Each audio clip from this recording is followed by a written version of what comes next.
నమస్తే అండి. Welcome to our channel. మనతో ఈరోజు పొలిటికల్ అనలిస్ట్ శ్రీలీల గారు ఉన్నారు. మేడం నమస్తే. నమస్తే అమ్మా. మేడం నిన్న ప్రారంభోత్సవం జరిగింది. ఏదైతే ఎమ్మెల్యే ఎమ్మెల్సీ క్వార్టర్స్ ఓపెనింగ్ ఉందో దానిలో భాగంగా ఇప్పుడు పేర్ని నాని గారు దాని మీద ఎవరు ఊహించని విధంగా కామెంట్స్ చేస్తున్నారు. అంటే అందులో ఎవరు ఎమ్మెల్యేలు ఎమ్మెల్సీలు ఉండరు, అసాంఘిక కార్యకలాపాల కోసం ఆయన నిర్మించారు అన్నీ చాలా దారుణంగా మాట్లాడుతున్నారు. అసలు ఈ వ్యాఖ్యల్ని ఎలా చూడాలి? అంటే బుద్ధి లేని మాటలు అంటారా? అసలు బుద్ధి ఉందా వీళ్ళకి? గతంలో అమరావతిని జగన్మోహన్ రెడ్డి చెప్పాడు, అయ్యయ్యో 30,000 ఎకరాలు కాదు ఇంకా ఎక్కువ భూమిని తీసుకోండి, చాలా అద్భుతంగా నిర్మించాలి, మేమందరం కూడా దానికి సమ్మతిస్తున్నాం అని చెప్పి అసెంబ్లీ సాక్షిగా చెప్పాడు. ఆయన అధికారంలోకి వచ్చాక ఏం చేశాడు? మొత్తంగా ప్రజావేదికను కూల్చేశాడు. బిల్డింగులు ఎక్కడా కూడా ఒక్క ఇటుకు కూడా కదలకుండా చేశాడు. ఎక్కడికక్కడే పనులన్నీ స్టాప్ చేయించేసి కూలీలందరూ కూడా వెళ్ళిపోయారు. నిజంగా వాళ్ళు ఎడారి అని అన్నది ఎడారిగానే మార్చేశారు.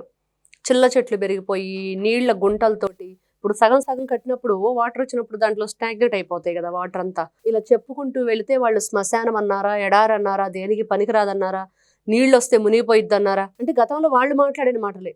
ఈ రోజున పేర్ని నాని అనే వ్యక్తి నిజంగా నీకు చిత్తశుద్ధి అనేది ఉంటే, నిజంగా నువ్వు గతంలో ఎలా మీరు మంత్రులుగా పనిచేశారో, ఎలా ఆ పార్టీ గెలిచిందో తెలియదు, కానీ మీరు మాట్లాడే మాటలకి మీకు కొంచెం కూడా చీము నెత్తురు అంటారు కదా, అది ఉందా? ఉంటే ఇలాంటి వ్యాఖ్యలు చేస్తారా? అసమర్థ పరిపాలన అందించిన మీరు చాలా ఈ రోజున సిగ్గు లేకుండా మాట్లాడుతుంటే, ఈ మాటలు వింటుంటే మా అందరికి కూడా చిరాకు అసహ్యం వస్తుంది.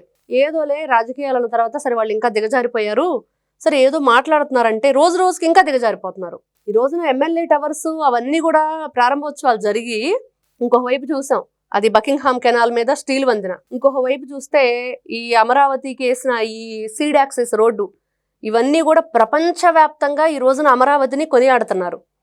భారతదేశంలోనే నెంబర్ 1 ఆంధ్రప్రదేశ్గా తీర్చిదిద్దాలి, బెంచ్ మార్క్ ఇక్కడ పెట్టాలని చెప్పి నారా చంద్రబాబు నాయుడు గారు కంకణం కట్టుకొని ఈ రోజున రాత్రింబవళ్ళు పనిచేస్తున్నారు. నేను చూడు ఆయన ఎంతసేపు స్టేజ్ మీద నిలబడి మాట్లాడారో. నిజంగా ఎంత అద్భుతం, ఎంత చిత్తశుద్ధి ఉండాలి, దానికి ఎంత ఏకాగ్రత ఉండాలి, ప్రజల మీద ఎంత ప్రేమ ఉండాలి, రాష్ట్రాన్ని తీర్చిదిద్దాలనే ఆ గొప్ప ఏదైతే సంకల్పం ఉందో అది ఎంత పవర్ ఇస్తుందో ఆయనకి. ఎవరైనా అంతసేపు నిలబడగలుగుతామా? ఎన్ని గంటలు నిలబడి మాట్లాడారో. అంత గొప్పగా తీర్చిదిద్దుతూ ఒకవైపు ప్రతి ఒక్కరికి కూడా ఎలా మనం ఒక పేదరిక నిర్మూలనే ధ్యేయంగా, ఎక్కడ పేదవాడనేవాడు కనిపించకూడదు అని చెప్పి వాళ్ళు ఆలోచిస్తూ చేస్తూ ఉంటే నోటికి వచ్చినట్లు పిచ్చి కుక్కల్లాగా, నేను కుక్కని అన్నాడు కదా పేరుని నాని, కుక్కల్లాగా కరవండి అరవండి, అరిచే కుక్క కరవదు, కరిచే కుక్క అరవదు అని చెప్పేసి ఏదో కుక్క భాష మాట్లాడాడు. నైట్కి నైట్ వేసేయండి, పొద్దున్నే పరామర్శించండి, కన్ను కొట్టేటప్పుడు నైట్ వేసేయాలంట. నువ్వా చెప్తావు బిల్డింగుల గురించి? అసాంఘిక కార్యకలాపాలకను గన్మెన్లు ఉండటానికి తప్పించి ఉపయోగపడదంటే మీరు గతంలో మీరుండేవి అట్లానే చేశారా? మీ నివాసాలను అట్లానే ఇచ్చారా? ఖచ్చితంగా ఈ రోజున అద్భుతంగా అది తీర్చిదిద్దారు. దాంట్లో అందరూ నివాసం ఉంటారు. మీలాగా పనికిమాలిన పనులు చేయలేదు కదా వాళ్ళు. ఈ రోజున ప్రజాప్రతినిధులు అంటే ఏంటో ప్రతి ఒక్కరు చూపిస్తున్నారు. బీజేపీ కానివ్వండి, జనసేన కానివ్వండి, టీడీపీ కానివ్వండి, వాళ్ళు ప్రజలకి ఏ విధంగా సేవ చేయాలి, వాళ్ళ అవసరాలేంటి, వాళ్ళకి మనం ఆ అవసరాలను ఎలా తీర్చాలి, మన వంతు సాయంగా మనం ఏ విధంగా వాళ్ళ వాయిస్ని మన వాయిస్ రూపంలో వినిపించాలని చెప్పేసి అటు మోడీ గారి దగ్గర నుంచి పెట్టుబడులు తీసుకొచ్చిన సెంట్రల్ నుంచి, ఇటు రాష్ట్రం పెట్టుబడులు ఉన్నా అవన్నీ కూడా అభివృద్ధి వైపు ఎలా మళ్లించాలి అనేది చూస్తే వీళ్ళేం చేశారు వైఎస్ఆర్సీపీ పార్టీ వాళ్ళు. నిన్న చూసాం కదా వైఎస్ జగన్మోహన్ రెడ్డి కాకి లెక్కలు చెప్తున్నాడు, కాకుల లెక్కలు. ఆ చెట్టు మీద కాకులు ఈ చెట్టు మీద వాళ్తే ఎన్నుంటే, ఈ చెట్టు మీద కాకులు ఆ చెట్టు మీద వాళ్తే అన్నట్లుగా మధ్యాహ్నం దాంట్లో ఎవరిని, ఆ కారుమూరి సునీల్ని ఇంకా ఇంకొకరిని ఈ వీళ్ళని వెనకేసుకొస్తూ మేము చాలా ట్రాన్స్పరెంట్గా చేసాం మద్యం కుంభకోణం, ఇది అని చెప్పాడు. మరి అంత ట్రాన్స్పరెంట్గా మీరు మద్యాన్ని విక్రయిస్తే మరి ఎందుకు ఓన్లీ క్యాష్ ఎందుకు తీసుకున్నారు? ఎందుకు ఆన్లైన్ పేమెంట్ పెట్టలేదు? ఎక్కడా కూడా మనీ ట్రాన్సాక్షన్స్ ఎందుకు జరగలేదు? అంతా మీరు క్రిస్టల్ క్లియర్గా చేశారు అని అంటే మరి ఎందుకు ఓన్లీ క్యాష్ ఎందుకు పెట్టారు? చెప్పాలి కదా. ఓ బాటిల్ పెట్టాం, బాటిల్ మీద స్కాన్ పెట్టాం, అది చేస్తే ఏదో అయ్యిద్ది అని చెప్తున్నాడు. ఉపయోగం ఏంటి? ఇలా చెప్పుకుంటూ వెళితే ఇది ఒక పెద్ద చెత్త బ్యాచ్, చెత్త పనులు చేసేవాళ్ళు. ఇలాంటి పిచ్చి పిచ్చి చెత్త మాటలు, చెత్త పన్ను వేసిన ముఖ్యమంత్రి వైఎస్ జగన్, ఆయన కింద పనిచేసిన మంత్రులు ఈ పనికి మాలిన చవట దద్దమ్మ సన్నాసుల్లాగా ఈ రోజున మాట్లాడుతున్నారు. ఎందుకంటే ఆంధ్ర రాష్ట్ర పౌరులుగా మాకు కడుపు మండుతుంది మీ పిచ్చివాగులు చూస్తుంటే. మీకు మర్యాద ఇవ్వటం చేత కాదు, తీసుకోవటం చేత కాదు. మీరు అధికారంలో ఉన్నప్పుడు బూతులు నడిపించారు, బూతులతోనే అసెంబ్లీని కొనసాగించారు. కవిత్వాలు చెప్పుకుంటూ పద్యాలు పాడుకుంటూ మనం ఈ రోజున దేవుడికి అష్టోత్తరం చేస్తాం. ఆ రోజున జగన్మోహన్ రెడ్డిని పొగడతలతోనే అట్లా అష్టోత్తరం ఒకటి తయారు చేశారనమాట అందరు కలిసి. నువ్వు దేవుడివి, నువ్వు రాజువి, నువ్వు సూర్యుడివి అంట. ఇదే సరిపోయేది అసెంబ్లీలో. రాష్ట్రం ఏంటి, రాష్ట్రంలో ఉన్న పెట్టుబడులు ఏంటి, లోటు బడ్జెట్ ఏంటి, ఎన్ని అప్పులు ఉన్నాయి, ఎంత మనం కేంద్రం నుంచి పెట్టుబడులు తీసుకురావాలి, ఇవేమిలే. వీళ్ళు ఇష్టం వచ్చినట్లుగా పిచ్చి వాళ్ళలాగా తయారైపోయి ఆ రోజున వైఎస్ జగన్కి జేజేలు కొట్టుకోవడానికే సరిపోయింది అసెంబ్లీలో. ఏదో సినిమా డైలాగులు చెప్పుకోవటం.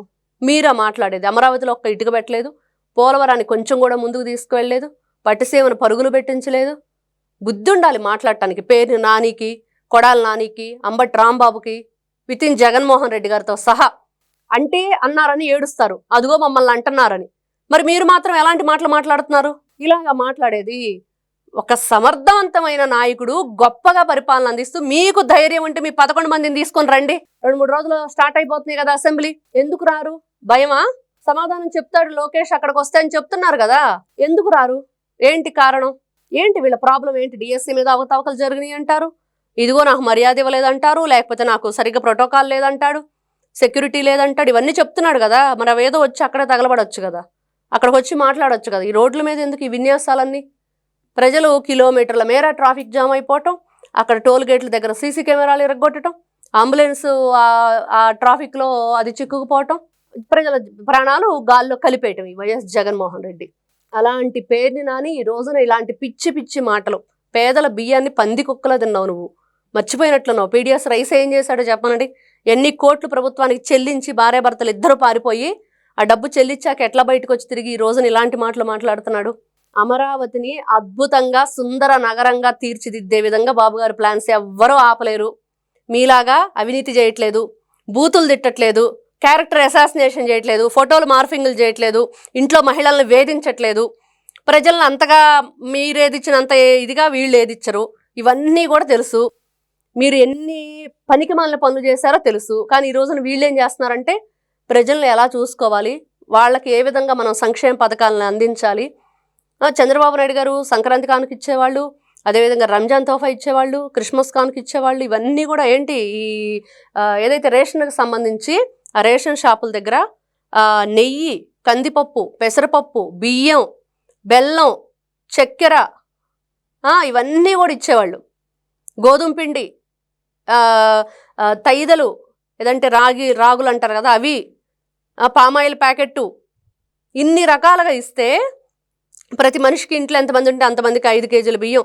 అంటే ఇదంతా కూడా స్పెషల్గా పండుగల రోజుల్లో అందించేవాళ్ళు. జగన్ వచ్చేసి అది తీసేసేవాడు. ఇట్లా చెప్పుకుంటూ వెళ్తే ప్రతి ఒక్కటి మీరు కదా నాశనం చేశారు రాష్ట్రాన్ని, మీరు కదా వెనక్కి నడిపించేశారు రాష్ట్రాన్ని, మీరు కదా సర్వనాశనం చేయడానికి పునాదులు వేశారు.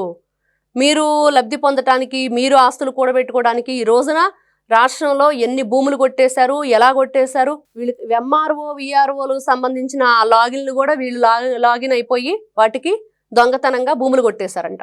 ఈ రోజున వీళ్ళ గురించి పేపర్ల నిండా ఇంత రాసుకొచ్చారు. వైఎస్ఆర్సీపీ పార్టీ చేసిన అవకతవకలు, భూముల్ని ఎలా కొట్టేసింది, కోట్లాది రూపాయల భూముల్ని కాకాని గోవర్ధన్ రెడ్డి ఎలా కొట్టేశాడు. ఇట్లా చెప్పుకుంటూ వెళితే వీళ్ళ నీచమైన పనులు అన్నీ ఇన్ని కాదు. వీళ్ళు మాట్లాడతారు, ఒక్క బిల్డింగ్ కట్టిన పాప అనుకోలేదు, ఒకరికి మంచి చేసిన పాప అనుకోలేదు. ఎవరికైనా వైఎస్ జగన్ ఇదిగో నేను 10 రూపాయలు ఇస్తున్నానని మనం విన్నామా? ఇట్లాంటి వ్యక్తులు ఈ రోజున అంత గొప్పగా కట్టడాలు కట్టి అంత గొప్పగా వాళ్ళందరికీ కూడా అందిస్తుంటే కనీసం అరే మనం చేయలేకపోయాం వాళ్ళు చేస్తున్నారు పోన్లే అని చెప్పేసి ఊరుకోకుండా ఇలాంటి పిచ్చి మాటలు. ఎందుకంటే వాళ్ళు మాట్లాడిన దానికంటే అసాంఘిక కార్యకలాపాలు అంటారు చూడండి, వాటికి కోపం వస్తుంది. ఆ మాటలు ఎలా అనాలనిపిస్తుంది అంటే మీరు గతంలో అలాంటి పనులు చేసేవాళ్ళ, చేయించేవాళ్ళ, అందుకనే మీకు అవే గుర్తొస్తున్నాయా? అందరూ మీలాగే చేస్తారని పచ్చ కామెర్ల వాడి కళ్ళకి లోకమంతగా పచ్చగా కనిపించినట్లుగా ఈ రోజున ఈ పేరుని నానికి అలా కనిపిస్తుంది. Thank you madam. నమస్తే.